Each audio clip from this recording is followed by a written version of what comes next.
Call this meeting to order. Please rise and remove your hats. We'll say the pledge of allegiance. I pledge allegiance to the flag of the United States of America and to the republic for which it stands, one nation, under God, indivisible, with liberty and justice for all. Thank you. Yeah, 16. Oh, rate ordinance? No, Budget? Resolution? no. Stuff from this city. No, didn't say no. I will entertain a motion to approve the minutes from the last meeting. I'll make that motion. Second. We've got a motion and a second to approve the minutes from the first meeting in October. All in favor say aye. Aye. Aye, oppose the same. So moved.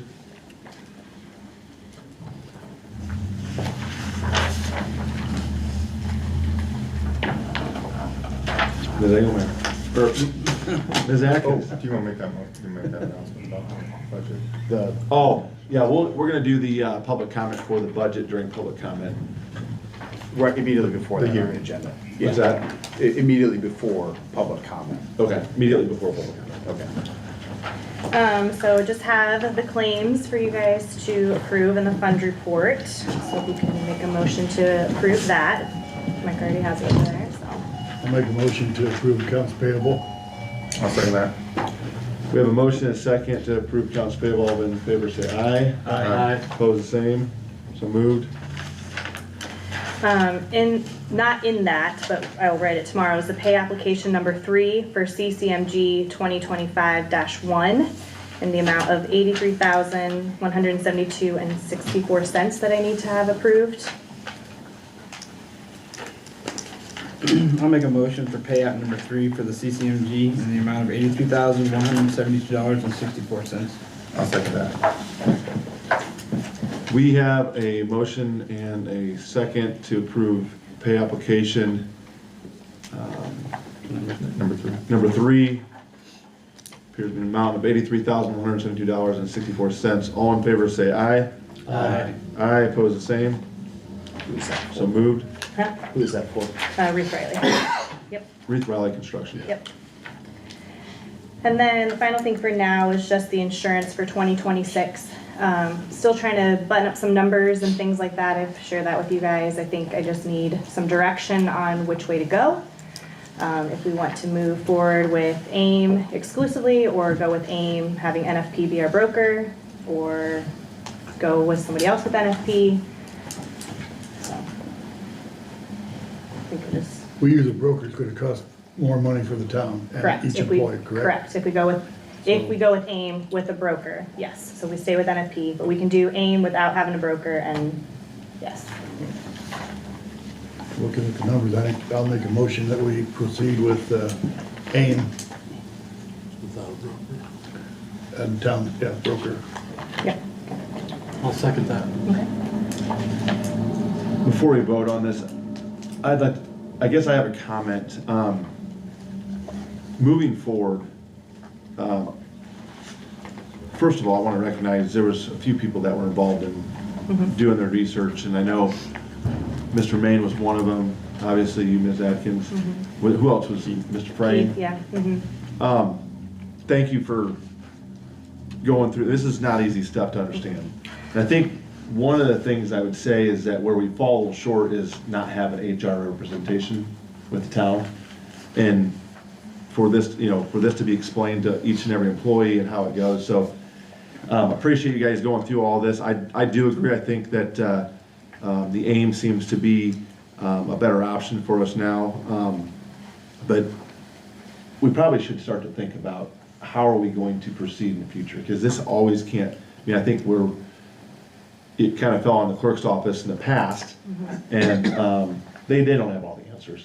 And so I think we probably need to look at, and Baker Tilly's here today, maybe budgeting a HR person in the future, whether it's through utility help or a regular budget, but I think it's probably time with the amount of employees that we have and the decisions that need to be made, so not to put all that burden on, basically the employees, so. But that's the comment I was wanting to make, so. Do you all want to vote on this? Are you prepared to vote on this? Yeah, Okay. Did you make a motion? I did. Do we have a second? Dave seconded. Okay, so we have a motion and a second to approve the, move forward with the health insurance with AIM Trust. All in favor say aye. Aye. Aye, opposed the same. So moved. Okay, thank you, that's all I have for now. Okay, where's my docket?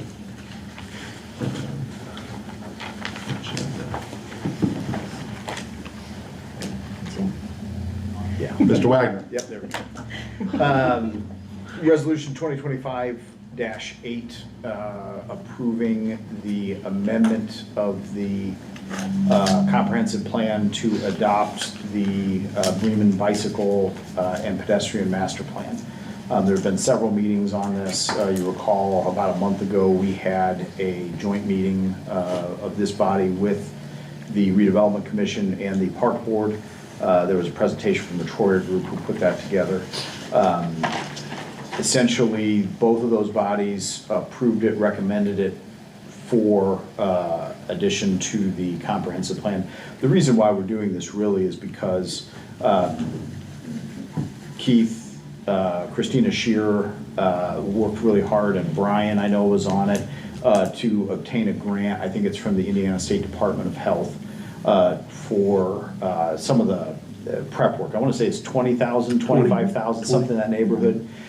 So not an insubstantial amount of money, but one of the things they require is that the plan that was produced be actually made part of the comprehensive plan. I want to give Mr. Main some credit. This is the second time in this meeting already. We're only 3 items in the agenda. But the comprehensive plan, a lot of times there's a common joke at these meetings that it gets put on a shelf once it's done. We're not really any different, I think, than any other community in that regard. But your comprehensive plan does contemplate a trail just like this, almost in exactly the right spot. So it's not out of line with that at all, and the Plan Commission made its recommendation to approve the plan based on that. It's something that was contemplated, the 10 years ago when the comprehensive plan was done, and it's actually coming to fruition, which is pretty great.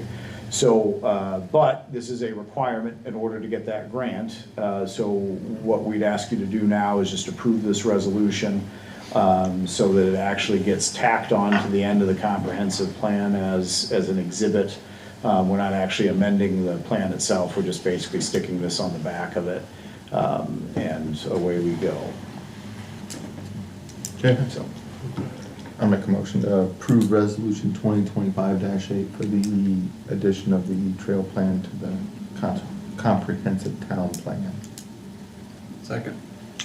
We have a motion and a second to approve resolution number 2025-8. All in favor say aye. Aye. Aye, opposed the same. So moved. And then we had a flurry of activity over the weekend on ordinance, I believe it's gonna be numbered 17-2025. It is in your Dropbox now. We're trying to get this set for the January 10 meeting. There will be a public hearing on this ordinance. This is the rate adjustments for the wastewater treatment plant project. So Dan had a hand in providing some information for that this weekend. Everything appears to be in order. All we're asking you to do tonight, this is the introduction, we're asking you to approve it on first reading. I think there will be more of a presentation on it at the next meeting, I'm assuming. So, but this is all in anticipation of the bond issuance. When's the closing date for that targeted? December 18th. December 18th. So there's a bond and a rate ordinance in here. There's two. Do we need to pass both on first reading tonight? Yes. And what are the numbers?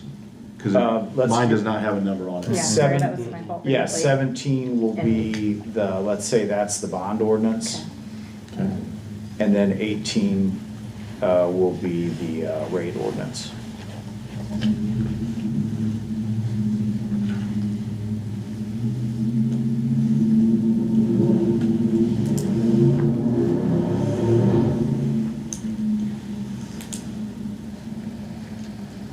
I make a motion to approve on first reading bond ordinance 17-2025. Second.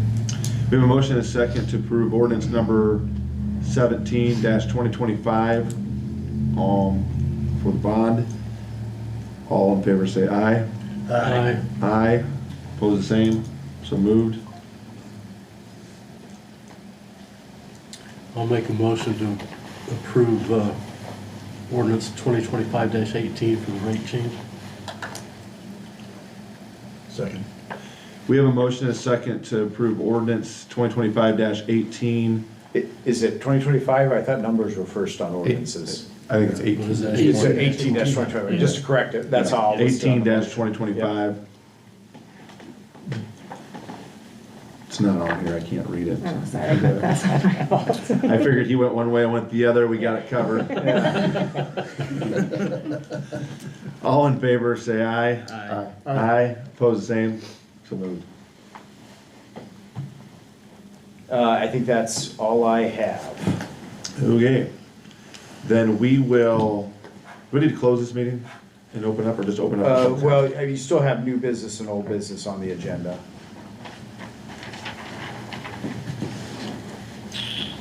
Okay. New business, do we have any new business to discuss? I don't have anything on here for old unless somebody has something they want to bring up. All right. All right, now we are to public comment. Again, do I need to close this meeting and open up? Well, you don't close the meeting, just make a motion to open up the public hearing, and For- then Okay. we'll let Baker Tilly present first, and then take comments from anyone else who'd like to comment. We have two representatives here from Baker Tilly, I believe. Yeah, we can do the All right. budget first. Okay, well, we'll start with the rate study bond ordinance, if you are ready. Yep, I can go first. I passed out the updated rate study, and this actually has to do with the bond ordinance and rate ordinance that were just introduced.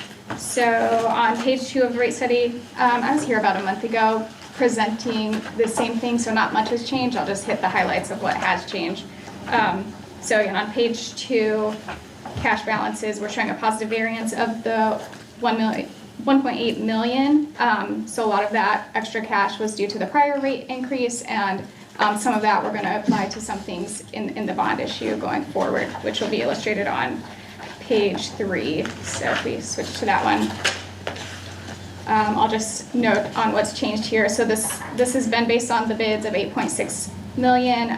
There was recently a design update that we added in of 126,000. We just assumed, again, that some of that extra cash will be applied to pay for that part. One thing that changed in the non-construction cost section would be there's a line, third line from the bottom, 2010 bond refunding. So due to some payment dates and parity issues and things like that, we weren't going to be able to have the outstanding SRF bonds and the RWFA bonds because of the different payment dates. But RWFA was fine with including the refunding within this bond issue. So that's kind of what we're showing here for the $955,000, which did increase the bond amount to the $11,860,000 shown below. But it also gets rid of some other things, one being the debt service reserve requirement, so it actually reduces the rate impact and seems to work out a little better overall.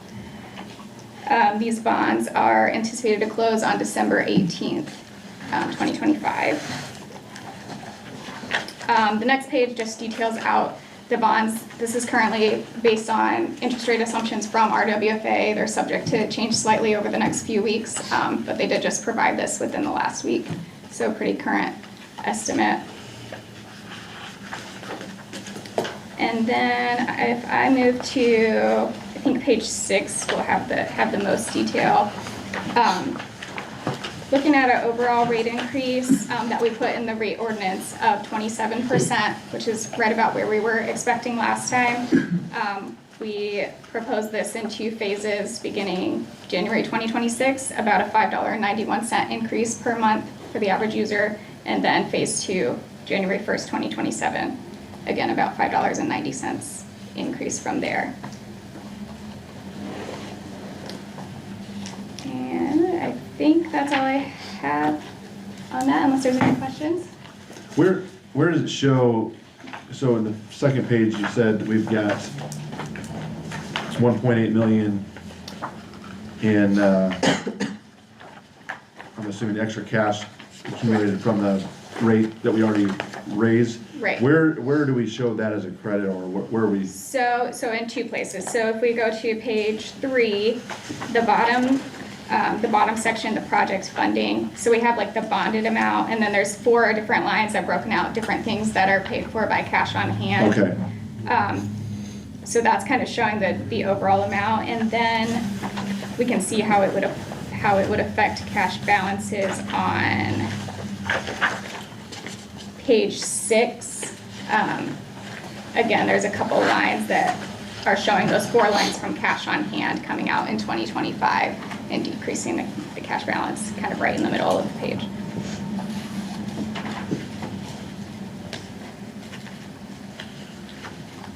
Also on page 6, the bolded line is showing us how much the town is still going to remain above or below, but they're not going to be above minimum reserve requirements. So we're still going to be in a good cash position based on all of this. so we're not gonna use the entire 1.8 million, we're gonna use 1.1 million? At this time, we haven't. So the rest will stay in reserves? It'll stay in reserves. Yep. It could be applied towards, phase 2 of the project or other capital improvements. Okay.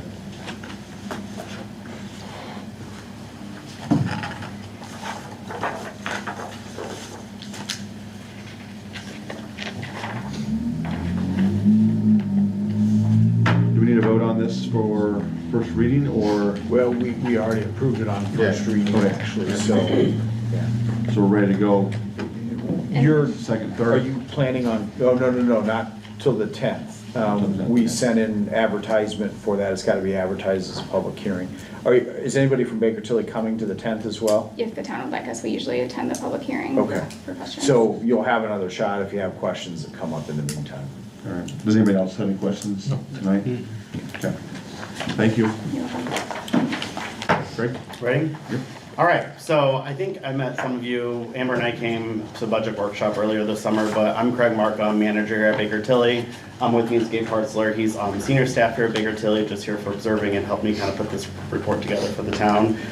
So in front of you, you have a town-wide economic analysis for the town of Bremen. This is a report that the town hasn't seen before, we've never done this before with the town, so this is something new. So any thoughts or comments are appreciated after I go over this tonight. This is a living document, so what that means is that we can update this at any time. Any certain situations, certain types of funding the town wants to do, capital projects, things of that nature, and things change, we can update this to reflect that, or spit out different scenarios. So the first couple of pages here are historical information based on how the town has operated in the past couple of years. So if we go to page 1 here on the report, there is a graph down here on the bottom showing net property tax and circuit breaker credits from 2021 through 2025. As you can see, from 21 through 25, the town has increased in net property tax revenues, which is really good, what we like to see there. 2021 was 2.1 million and 2025 was around 3.1 million. Circuit breaker credits are in the red here. That is a circuit breaker that the town absorbs. If a property tax payer is paying 1% on 100,000 net assessed value, if their bill is in excess of that 1,000, that's a circuit breaker credit that the town would absorb. So it's nothing that the town loses, it's just it's additional money that the town would have gotten had there not been circuit breaker credits. Unfortunately, that is something that happens in Indiana that everyone is affected by. Next page here on page 2, the first graph at the top is a certified tax rate and net assessed value graph. It's just showing the trend of net assessed value for the town overall the last 5 years here, 21 through 25.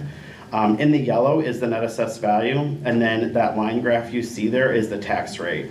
So as you can see here, there's an inverse relationship with the net assessed value and the tax rate.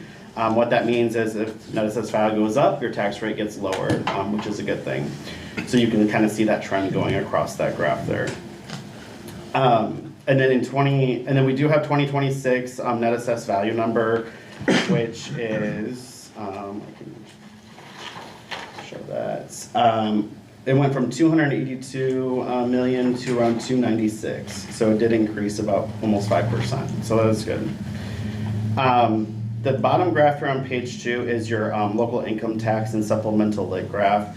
So the town receives a certified lit, which goes in the general fund. So what that lit is for is local income tax that's paid for public safety, police, fire, everything that you budget for out of that general fund. That type of revenue goes towards those expenses. It is important to note though here, and we kind of show this later in the report, after 2027, this lit will have to, for the town of Bremen, and it's not gonna be too big of an effect because you guys don't get public safety lit and economic development lit, which are 2 other lits. You just get the certified share lit, but you would have to reestablish, being over 3,500 population with the Senate Bill 1, the town would have to reestablish this lit rate to continue to get this lit money. So it would just be a public hearing, a reestablishment of a rate, and then you can move forward and get your revenue that you have gotten in the past. So, you made that sound really simple. So we just have I'm a trying to meeting. speak high level. So we just have a meeting, we establish a new tax, and basically just replacing this. But the old tax is coming from income. Right. So if I'm an employee living in Bremen, Indiana, before I would have a certain amount of money come out of my tax. You're saying that now that tax isn't coming out, but I'm gonna get taxed in a different way. If the town, because so over 3,500 population, the way this is written, you have to establish your own lit rate. So you would have to do the 1.2% if you want to, or it might not be 1.2. I don't know how the calculation works out. It's probably lower than that. But to get what you're currently receiving now, you would have to implement a lit rate. Right now, it's kind of already implemented for you and given. You just have to kind of reestablish it and reinforce it to keep it going. Because you have the option to also not do one. But in the purpose of the town, you guys But we realize. lose a $1.2 Yeah, million exactly. budget. Yeah, exactly. So- So it's more of a process than anything. And you might end up receiving more than you receive now. It just all depends how 27 year plays out. But we do show that impact on here in the cash flow to kind of show how that looks, so. And that doesn't need to go for a vote. I mean, we basically established that as a council for the town. Yeah, but you would have a public hearing and. Public hearing, and everything. but we don't have to put it on a referendum on the, No, it would just be something like establishing a rate, Okay. rate increase, yeah. When would that need to be completed? So it would have to be, technically it goes away after 27, so you would want to start early 27, like talk about it, even late 26, this time next year, just to kind of see what you guys are thinking of doing, what type of rate you want to impose. Also, you have the option to work with your communities around you to kind of see what they're doing, and work that way as well too. So, because you have to, if you're under 35, you would have to petition the county to get the rate. The county kind of sets it for you, so, yeah. It does need to be approved in 27 though, in order for it to apply in 20. Yeah, it would be for like it would be around your budget time. is this something that you guys will give us a recommendation on the Yes, rate? yep, Okay. yep. Yeah, we'll be here every step of the way if you want us to. So moving on to page 3, historical data continued. This graph here is a comparison of budget to actual. So what this means is, in the blue, it's what the town budgeted to spend in that year, so 23 and 24 you see here, and in the gray is what was actually spent. So, and then that kind of breaks it down on the bottom chart here on the bottom on a fund by fund basis of actual to budget, general fund all the way through perpetual care fund.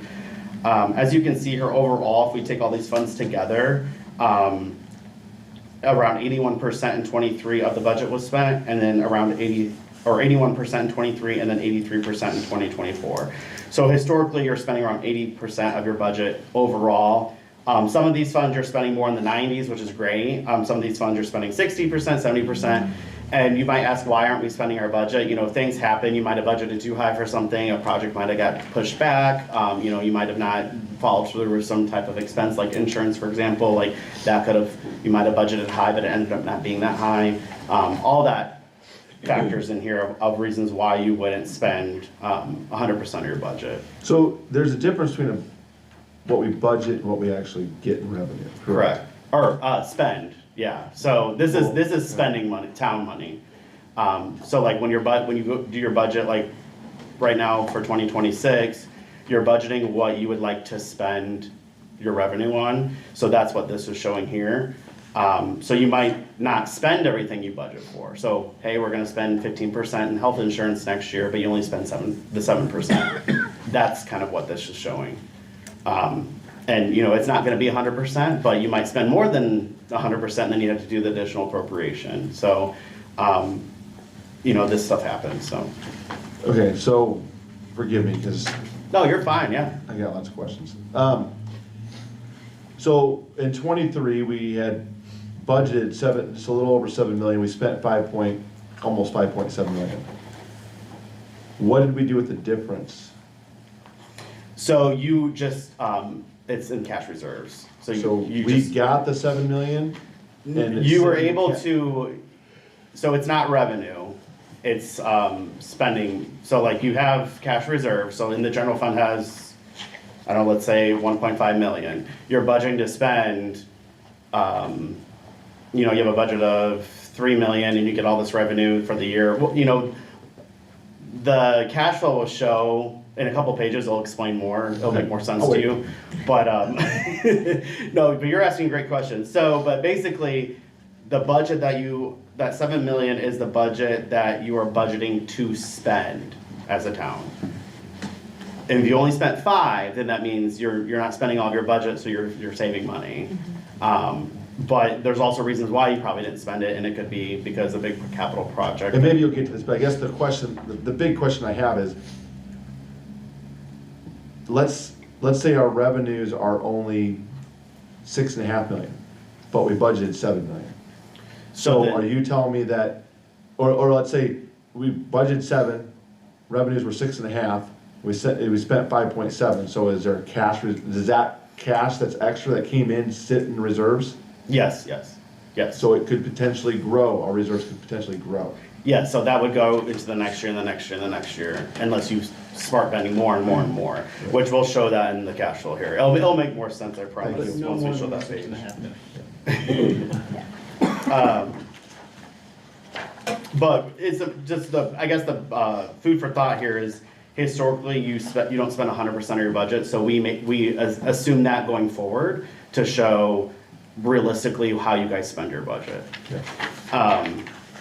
Next page here, on page 4, just kind of talks about Bill 1 impacts. I'm not gonna go into the detail here on it, but this just gives you some different items that are changing with the Senate Bill 1, with business or personal property tax, homestead credits, and then local income tax. So, like I said before, since you're over 3,500, you'll have to impose your own lit rate, reestablish it after 2027. So that chart down here on the bottom where it says Town of Bremen estimated impact, this is showing that change from 27 to 28.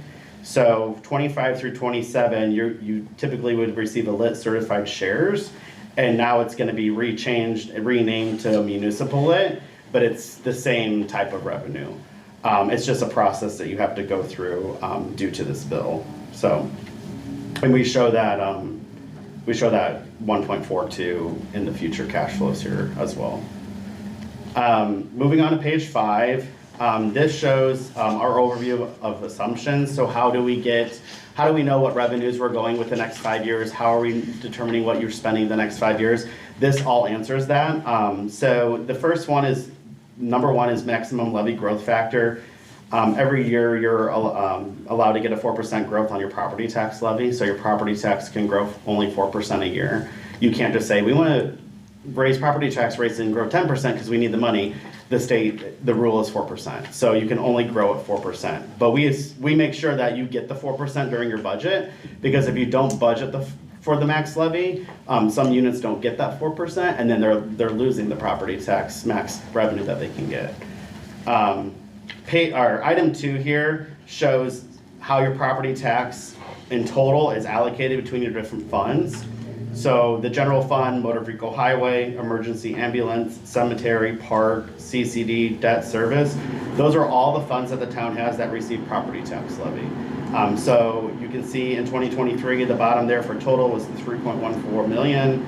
And then 24 is 3.2. And then if you move down the middle section here, in 2025, we're estimating at 3.4, and it's growing 4%. That total, that 3.4 million. Nothing too much on page 6 here, but I just want to hit on the last bullet point here, disbursements. This shows how we're estimating future disbursements with the budget. So 25, when you see these cash flows in the next couple of pages here, your 25 and 26 columns are based on your budget that the town is budgeting for. And then 27 through 28, we do a 3% inflationary on each classification category. And then your capital outlay is on based on the capital improvement plan that you all had given us a couple months ago on what the town is planning on spending in capital. So page 7, this is a summary cash flow. All the funds that we're showing individually, this is all on one page together as a summarized impact here. So to the left on the fund, these are all the funds that we are showing cash flow flow for in the next several pages. And it shows actual cash reserve or estimated impact, and then actual impact and then estimated impact. So when you see a black number, that means that that fund gained that much cash reserve that year. So the general fund here, for example, in 23 and 24, 23 the fund gained 28,000, and then in 24 the fund gained 290,000. So to your question, that is showing that you might have not spent all your budget. You guys were able to build up some cash reserves there. When you see items in the red, that is dipping into those cash reserves. Red is not necessarily a bad thing. Sometimes things have to be spent, projects have to be done, and you guys have to dip into the cash reserve. However, when you consistently spend into it, that's when you start going down, and losing some of that cash reserve.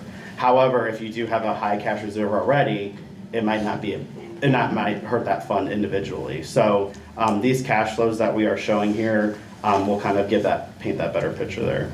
I think it's a consensus of this council that we don't mind using reserves for capital projects, improvement projects that are like one-time hits. Right, We say, okay, we want to spend $300,000 in this project, but to use our cash flow or reserves for operating costs or wages, not really an option. Yeah. That's ongoing. You can't. You're just robbing Peter to pay Paul. Yeah, and we don't recommend that either. So this is what this is for. This tries to stop that from happening. This report here, looking ahead before it happens. So the bottom graph here is an important graph that I'm going to rely on heavily in the next several pages. This graph is showing actual cash against what we recommend. And this is in total. So all these funds added up together, this is what we're looking like overall. So in the blue bar graph, that's actual cash for 23 and 24. 25 through 29 is estimated based on the revenues we're estimating, the budgets that you guys are planning on spending. That's how that's going to look there. Now I want to hit on the dotted lines here. So the gray line is a 50% cash reserve, and the red line is a 15% cash reserve. So what that means is we recommend 50%, and that's saying the town has 6 months worth of cash reserves to pay their expenses. Reason being is most of these are property tax funds, and you get your property tax every 6 months. 15% is a DLGF, Indiana kind of recommendation. So when you kind of take all that into consideration, you can see overall you guys are above the 50%. So that is really good. And then individually we'll kind of show how those graphs look as well. We call that being fiscally responsible. Yeah. So page 9 is your general fund. I'm going to go this one a little in depth, and then I'm going to kind of go through the other ones pretty quickly here. But the general fund 1101 is your highest operating fund. You get the most property tax through this fund, and you spend a lot of town expenses out of this fund. A lot of your departments are through here: police, fire, and clerk. All that is going through this fund as well. So the first couple lines here, index numbers 1 through 6, is your property tax revenue lines. So we take your gross property tax is the first line, index number 2. Circuit breaker credits are applied through that. And then also you get a surplus or shortfall if that comes in short with abstract levy. Sometimes we like to kind of show that difference there. But line 5 is an important piece that I want to talk about here, is the shortfall from Senate Bill 1 in 2026, 27, 28, and 29. That is showing the additional homestead credits, the relief that the property taxpayers are getting with this property tax reform. However, it's taking a bigger toll on the town. The general fund, $65,000 additional, we would call it a circuit breaker, is what we're looking at here in 26. 27, 56,000, 28, 19,000, and 29, 19,000. As the years go on and this kind of reform shifts, you'll see it kind of go away, but it's going to kind of look a little heavy on the front end there. Going down here, index lines 8 through 20 are your receipts. So this is local income tax, alcohol cigarette tax, riverboat tax, fire protection contracts that you guys get, interest revenue, other building permits, local fines and fees. All that is all these lines in here. A lot of these are estimated in future years based on 3-year averages, based on 3-year historical averages, and we kind of flatline it in the future years. And then some of these, like the lit, are actual certified numbers that we get from the state that we put in here as well. So like for line 9, local income tax, that 2026 number, you are going to get that 2.82 million. So total receipts with the property tax for 2025 and 26, you're looking at 3.2 and 3.1, and then disbursements. So 23 and 24 actuals, but going forward, 25 and 26 are your budget. So this is what the town's planning to budget for. So we assume that's what the town's planning to spend. We do reduce it down a little bit based on what you historically spend, that 80-90% there. So the biggest line here is line 29, change in fund balance, which is reflected on that other graph that I showed if it's red or black. So you can see 23, 24, you're gaining revenues. 25 through 28, you're kind of dipping into revenues a little bit there. A couple of things to note of that is reasons why is, this is assuming the 4% increase with non-police, 8% for police, and then the 15% health insurance, which I think all that's kind of a little bit up in the air right now. But just because you're budgeting high does not mean you need to spend all that either. You're just kind of preparing for the worst there. Line 26, capital outlays. So we do have an update for this page.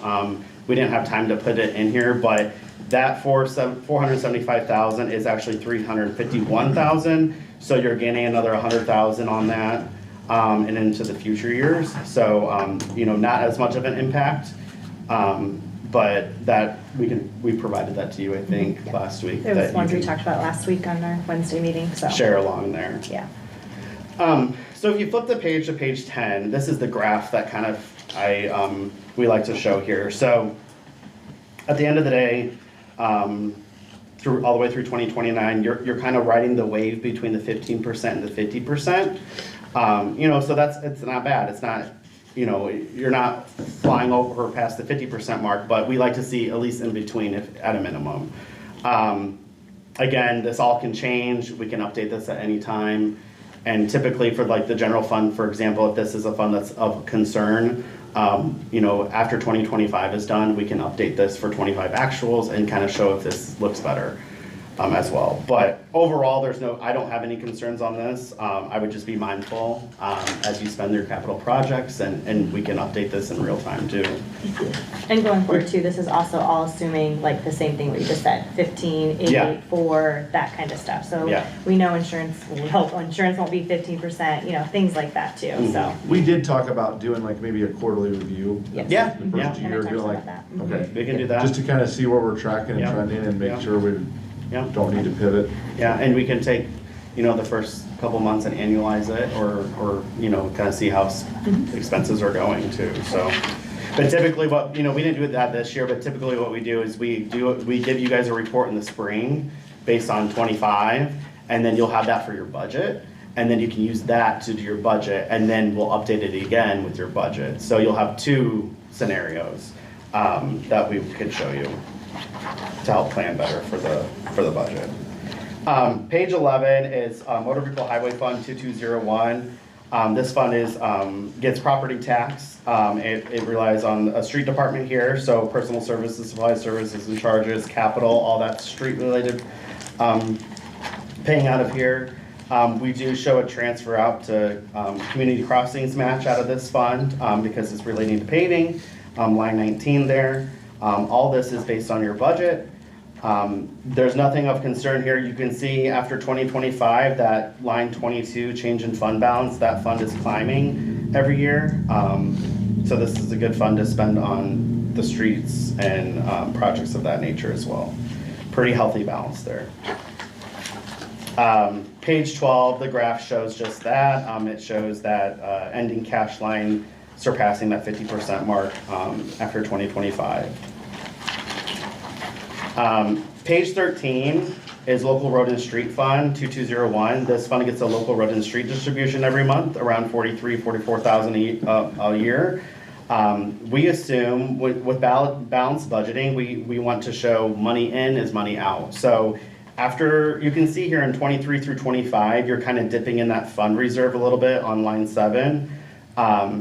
We say you should spend what you bring in. So we're showing no change in fund balance 26 through 29. And that's just kind of like a recommendation we're showing here to keep that. Otherwise, if you spend the 63, it looks like 110 was a little more than typical, but if you spend the 60,000 every year, only bringing in 40, you're gonna end up going negative there, so.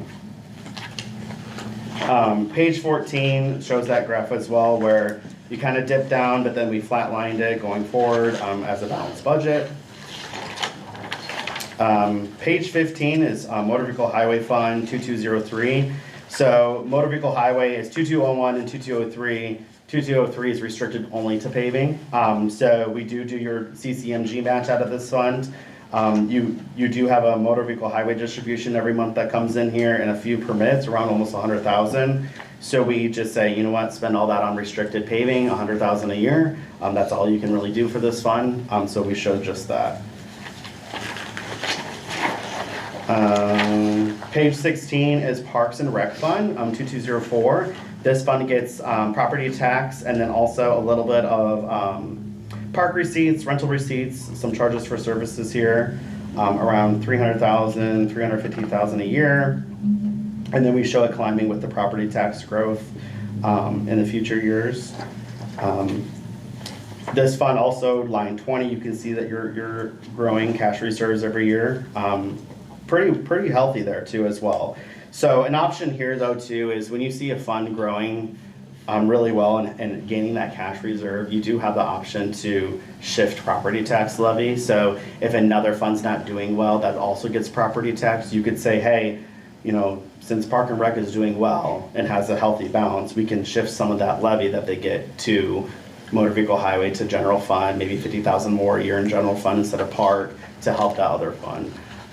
And you can do that for any property tax fund that the town gets. But you're projecting a $30,000 to $40,000 a year, starting in 26, that we're gonna communicate. That's recouping every year in the fund balance. Or our Parks Department could Or spend that. spend it. Yeah, well, yeah, so they're spending what they're budgeted, like, we assume they're spending what they're budgeting. But yeah, I mean, if you wanna do a big park project, whatever, you have the funds. Well, it's not even that, I think, through many conversations, all of our departments, if they have the ability to do some extra stuff, they would love to. Yeah, yep. Short staff, whatever, I mean, there's, right? So yeah, I mean, that 30,000 a year, that can be increased in your personal services line budget, to hire a part-timer or something, We did add recently some staff, so, Yeah, okay. It's been built up purposefully for this time. yeah. Yep, and then on page 17, kind of just shows that park fund over the 50% target balance, cash reserve, and it's climbing. So very healthy fund there. Page 18 is the cemetery operating fund 2205. This fund also gets property tax every year. Also gets cemetery receipts. We assume that you're getting around 60,000 a year in cemetery receipts. So if somehow that changes and you guys increase your receipts, we can update those too. But for what we know, based on historicals, we say around 60,000 a year. This fund also gets interest with investments. Same Lake Park, you know, after 2025, we're showing increase in cash reserves every year as well. Our cemetery superintendent's not here, so we're gonna go ahead and not let him know that. Just take the page. Move that to somebody else. Snooze, you lose. Right. And then page 19 is that chart there. Page 20 is Emergency Ambulance Service Fund 2215. This fund gets property tax levy. I do want to make a note on this fund, nothing concerning now, but you can see line 16, we are showing a dip in cash reserves every year. That is because you guys pay a contract out of there, the fire contract of $240,000, which I don't know if that increases around every year. We assume it's not, but it probably will. But you're only levying like 200,000 in there, so that difference there is showing that change in cash reserve. So a note here is just, you know, nothing to act on now, but down the road, if this keeps trending this way actively, you might want to shift some property tax here, or you might want to start paying part of that fire contract out of another fund. So is the fire contract different than the EMS?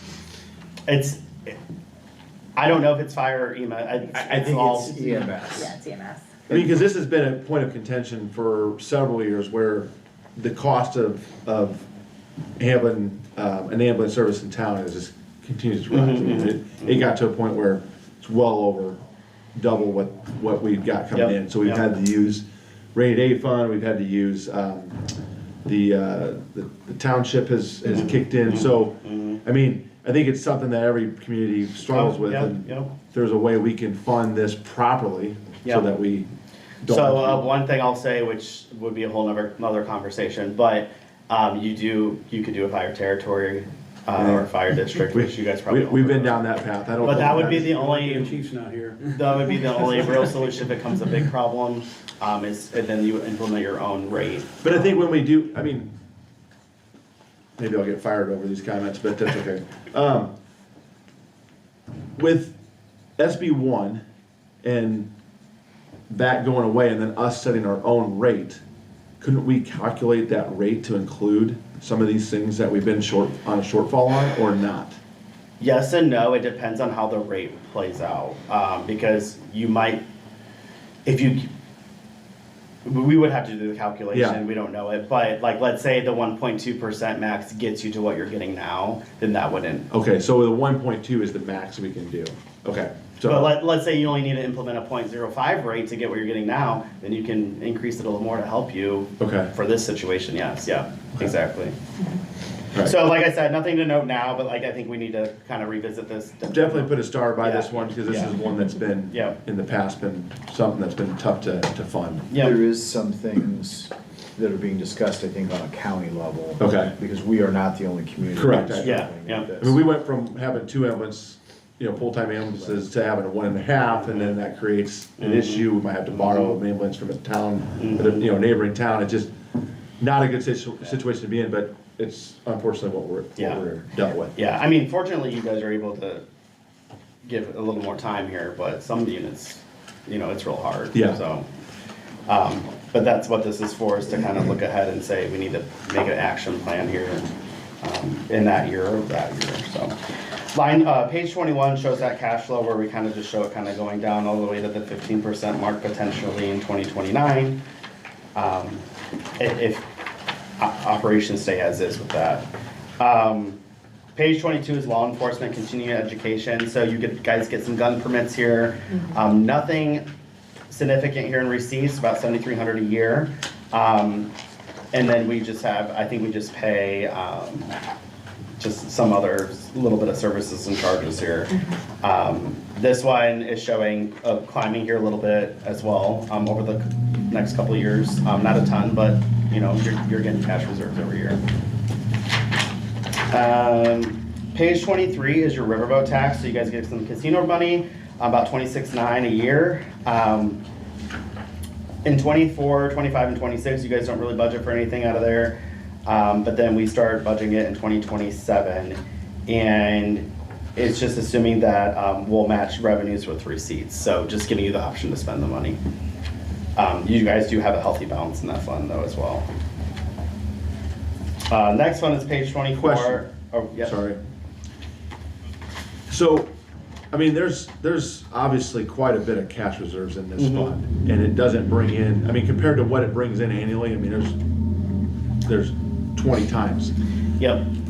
I mean, is this something that we could use for a CapEx project? Like, we just have to reappropriate the fund and say Yep. we want to use it for Yep. something down at the park Yep, or yep. uptown? Yep. Okay. Yep. Yeah, so this is a good fund, perfect example that where you don't get a ton of revenue every year, but you can build this fund up over the next 5 years and then you just spend it. And then you build it back up, spend it, build it up, spend it.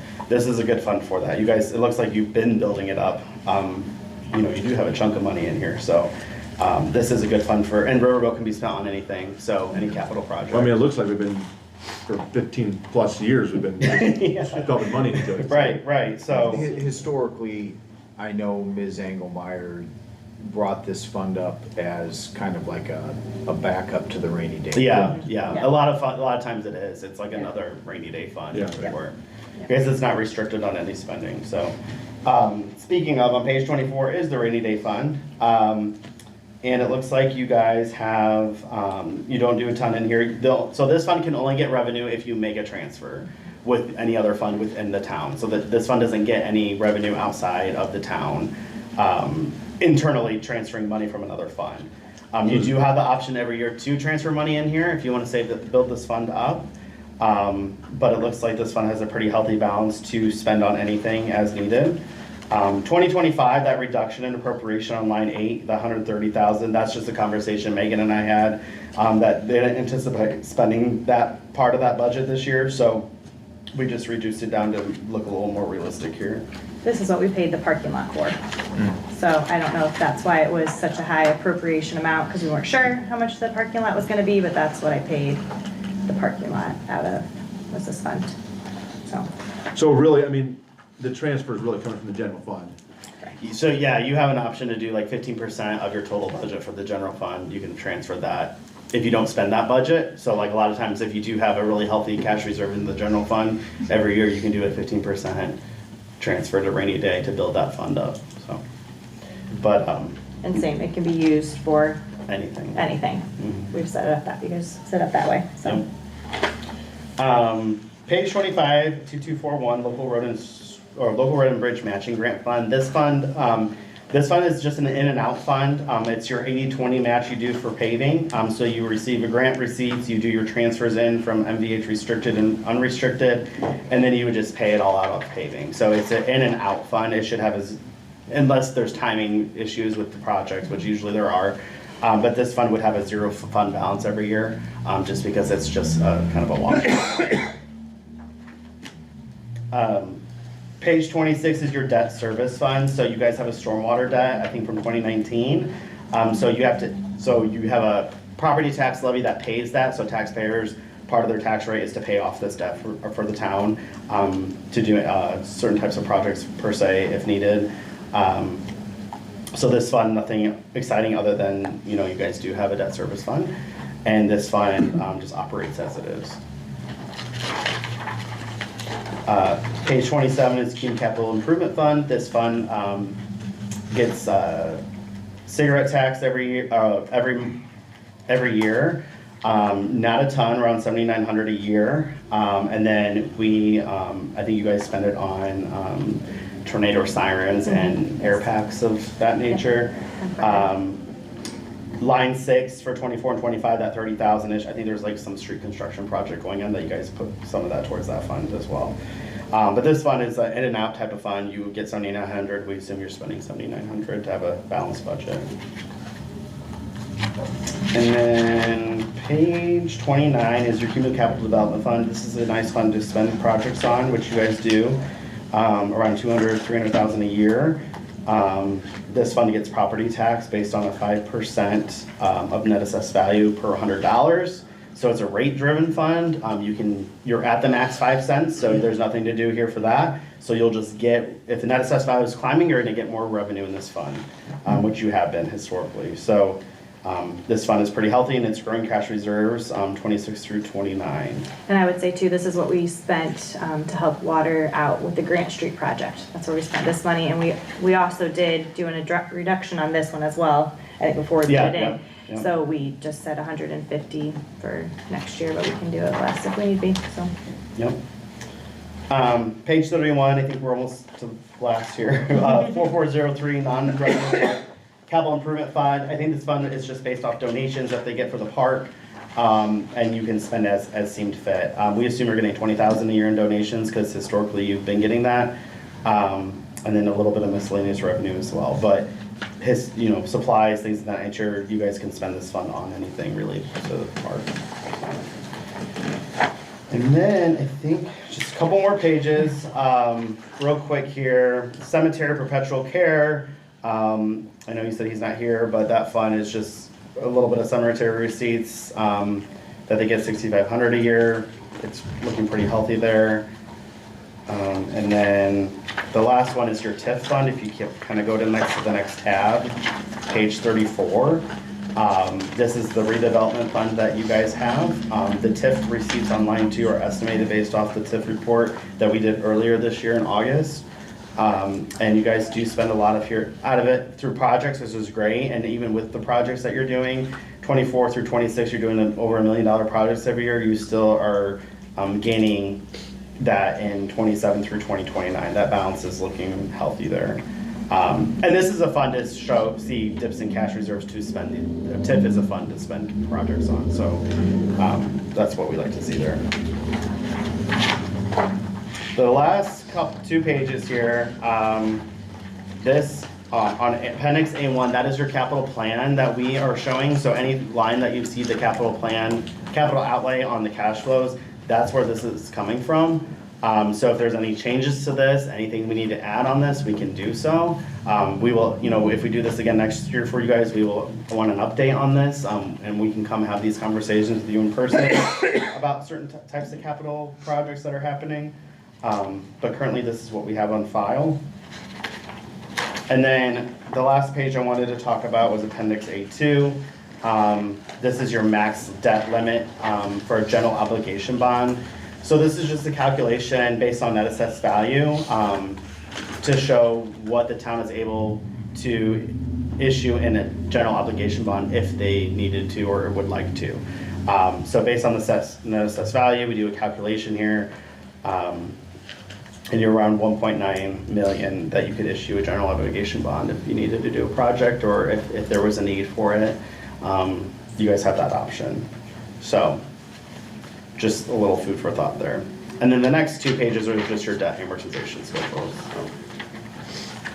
I know that was a lot.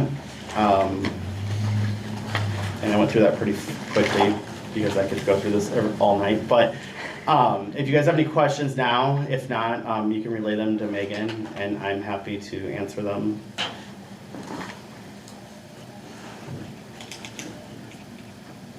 Thumbs up, okay. Thank you very much. Yeah. This was very helpful. Yeah. So what is our debt? I mean, what all bonds do we have right now? Debt? So you have a stormwater, Just one more and then Coleman Cable. economic is that development listed revenue somewhere? bond of 2012. I think it might have gotten refunded, but it's a revenue bond that you guys have. That's for that debt service fund. It's the last page. The last page, all the way here is that bond. Okay. And then you guys also have the TIF bond, which if you have TIF, you most likely have a bond. So Yes. that is the 2012 Arnie Ditch North allocation area bond that you guys have. To initially, you would issue a bond to front for projects and whatever comes in to pay off that bond. So those are the only two for the town. So I know you guys have water and sewer. I don't know if you have Just a sewer bond. just a sewer bond. So that's not in here, but So we have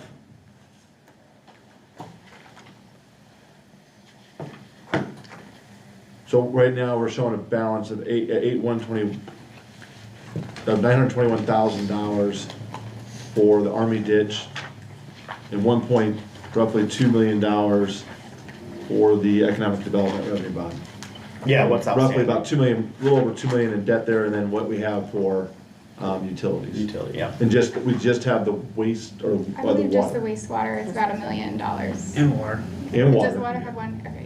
Yeah, because do we know what that's? What is it, 2035, that one's done, but I don't know the remaining amount. Okay. That's a 20-year. Okay. All right, thank you very much. You're welcome. Yes, I would definitely just like to mention that appreciate all of your hard work. Thank you. You know, being new to the job and you know, we just, as part-timers up here, it's sometimes hard to comprehend, so we appreciate your guys' help Yeah. this year. It really Just helped a lot. More of an explanation than anything else. Yeah, Just it make really sure is we're a going down the learning. right path. Yeah, yep. So, all right, You guys will need to vote on the budget as proposed on the, we go on all 3 readings? We do No, wanna- we're gonna do the public hearing first, sorry. if Yep. somebody wants to open that up. okay, we'll open up public hearing for the town budget. Any comments, suggestions? All right, not everybody at once, please. I'll close that. And then are we all 3 meetings, or all 3 readings? Didn't they, I think you did it Did one one, reading. so Yes, second you and did. third You reading. approved it once, so you're doing the second and third now. And what is the ordinance number? It's 16-2025.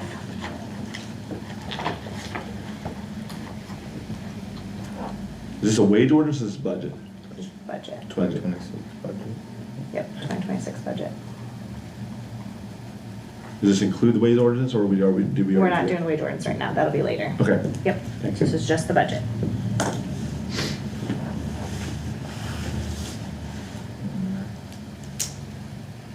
I'll make a motion to approve the 2026 budget on the second and third reading. I'll second. We have a motion and a second to approve the 2026 budget 16-2025, ordinance 16-2025. All in favor say aye. Aye. Aye, opposed the same? So moved. Thank you. Thank you. All right. Any other public comment? Greg, do you have anything? You just here to hang out with us? Anything else going on? All right, cool. All right, Mr. Brain. All I have is, it's that time of year for my yearly reappointment to the Marshall County Unsafe Buildings and Premises Board. That's an official document. Mike's already taken care of that, but I think when I have the official recommendation for that. Unless you want to appoint somebody else. You guys are all excused to go. Good to go. too. Okay. Yeah, Yeah. thank you. You're welcome. Thanks for having us. Yeah, all 3 of us tonight, so. Did you guys know each other before you showed up? Yeah. No. No. Thank you. Yeah.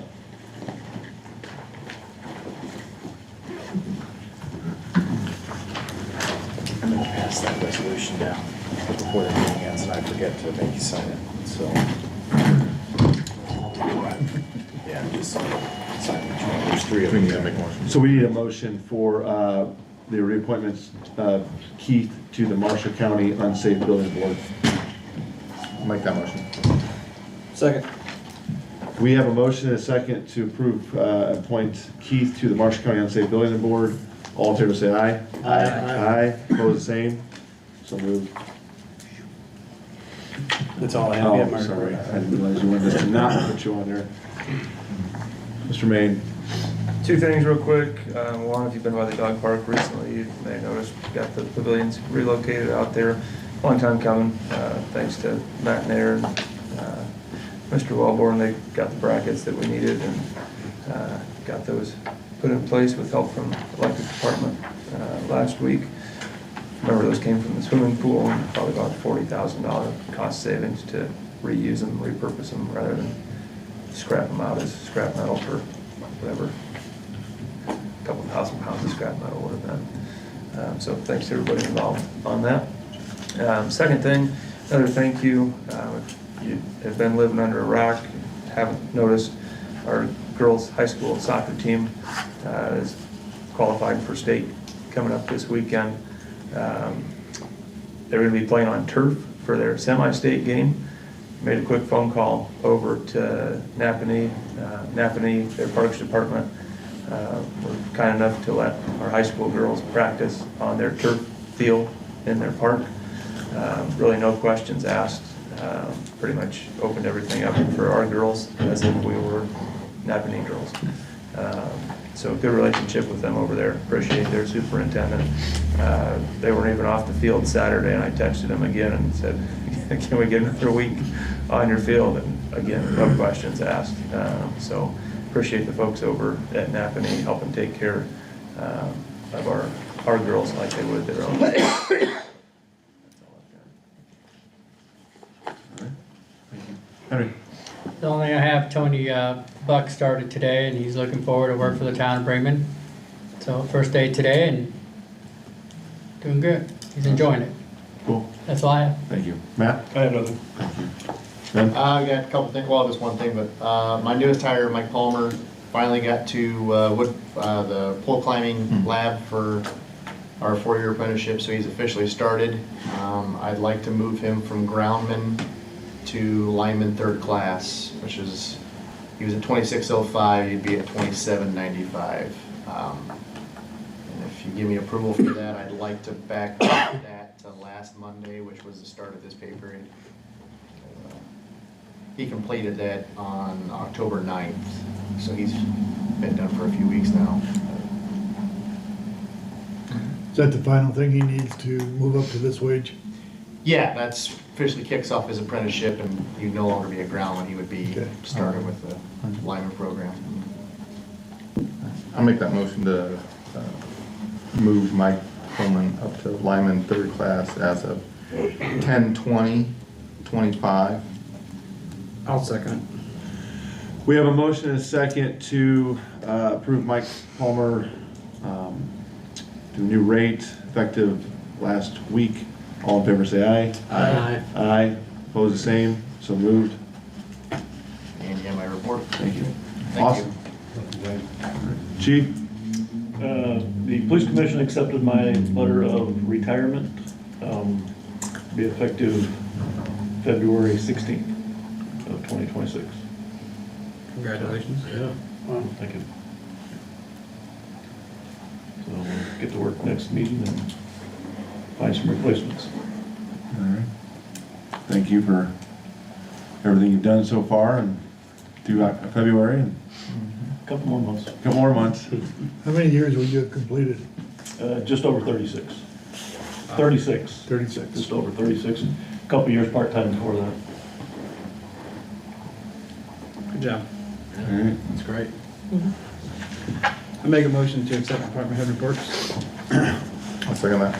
We got a motion and a second to approve department head reports. All in favor say aye. Aye. Aye. Opposed the same. So moved. Dan? All right, I got one quick thing beyond the report here. When Kimberly was going over the rate study for the wastewater plant project, there was one line item she pointed out. It was that cash on hand for design change of mechanical screen. I kind of wanted to explain what that is and why we're doing this and how we're going to go forward with it. So What page is that on, Ben? it's on page 3 of the rate report. It's like it's under the project funding table, one of the cash on hand items. Oh, There's an okay. Top an line. item in the amount of Yep. $126,600. So if you guys are unfamiliar with the technology, there's a piece of equipment called a mechanical screen at the wastewater plant. It's essentially a slotted screen that filters out large floatable solids. And we are getting a new one as part of this project. The equipment was pre-selected during our equipment pre-selection process back 2 years ago or so. And our vendor has held pricing since then. However, during this second round of item permit reviews that I had to send in once we pared the project down and phased it out, our permit reviewer caught something that nobody had caught during design reviews. and that was that the proposed screen had a 1-inch spacing when they would require a 1/4-inch spacing in order to like more effectively collect those floatable solids. Matt and I discussed this at length when it occurred, and we came to the conclusion that we need to make sure we get a 1/4-inch screen here, because otherwise these floatables are just gonna end up in the tanks, and Matt's gonna spend a ton of money trying to fish all this stuff out.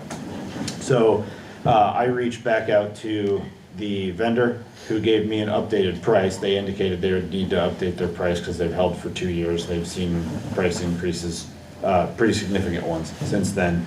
And they've indicated that they'd have a price increase of about $126,600 to go from that 1-inch screen to a 1/4-inch screen. Same piece of equipment otherwise, just different screen spacing. So normally how we would handle something like this is we would issue basically what you call a day one change order, where we would issue a change order to the contractor to increase the cost of this item by $126,000, and we'd be off to the races.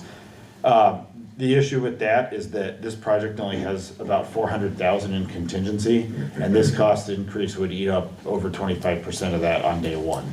And I don't think anyone was really comfortable with doing that. So what we had discussed as an alternative would be we would change order that piece of equipment out of the project and use the town's cash on hand to purchase that equipment and provide it to the contractor for install. That way we're also avoiding the contractor's markup, because the contractor is entitled to a 15% markup on equipment cost per the standard contract documents. So that's kind of why we're doing what we're doing and how we're proposing to do it. So the idea would be that, we didn't want to impact rates at all with doing this. So we'd be looking at reducing those construction costs by about $240,000 and increasing the contingency by $240,000. So you'd have a net change of 0 on the project, but we'd have to use cash on hand to purchase that screening equipment. So so you're saying right now we have a contingency of like 400,000, so is that gonna go up to 660,000? Yes. And then that money will be available to, at the end of the project, to get a head start on phase 2. There may be some stuff that we could get done at the end of the project to, that money could also, I'm assuming, be rolled over. I'm not sure what phase 2's funding is gonna look like, whether we'd go through Rural Water Financing Agency again, or if we try to target SRF, but those funds would be available at the end of the project. Okay. That was all I had. All righty, excellent, thank you. Town council comments? Brad, I have one thing. Where are we at on the time for time stuff? Have we figured anything out there? Not really. It wouldn't affect us that much. Okay, well, how do we need to proceed to make sure that? Would it be in the salary ordinance? I'm not sure where you put that. I would assume so, probably. In Okay. Salary wage ordinance, we can discuss Just that don't as want we. to forget about it. I think Yeah. it's important, Mhm. so. Yep. What about the time clock situation? Are we gonna be clocking in, clocking out, or are they gonna be able to do it on their phones with the So app? with the new system that's coming up, it's not time clock, it's a timekeeping system. Time clock has negatory, then we could track them, that kind of stuff. Timekeeping sounds a little bit better. It's not much different than what they're doing now, but yes, they will be able to do it on the website for themselves. So like, for instance, Austin can do it for himself under Brian. Brian can see it, he would approve it. We could have different levels of approval, and it would be a lot more at their hands. They would know what they have for PTO, that kind of stuff. If they try to put in 2 weeks and say, hey, you don't have 2 weeks of vacation, that kind of, those kinds of things. So that will be coming with our new system February-ish. And that's app-based? Do what? It's an app-based where they? Not right now, it's Oh, it's not, not. but it's a web-based, but it's pretty simple. I mean, they're doing that now on their Excel spreadsheets. That's a web-based kind of thing. So it's not really much different than that, but it will be able to talk to our payroll. And if we have certain rules like that, we can put whatever rules we want in there for timekeeping. You can't use 2 PTO days in a row, whatever we want to do. And it will tell them, hey, you're not allowed to use that together. But yes, that's coming with the new system, so. Have you guys talked about this amongst the departments heads and? Not really. As far as the system. Well, like no, every- just the time for time thing, the whole idea, the whole I think it concept. mainly affects the police department, because they're 12-hour shifts. 12-hour shifts. So instead of taking a day and a half vacation, it'd be a 12-hour vacation day. Right, but I'm just saying, in general, you guys are all in favor of this versus,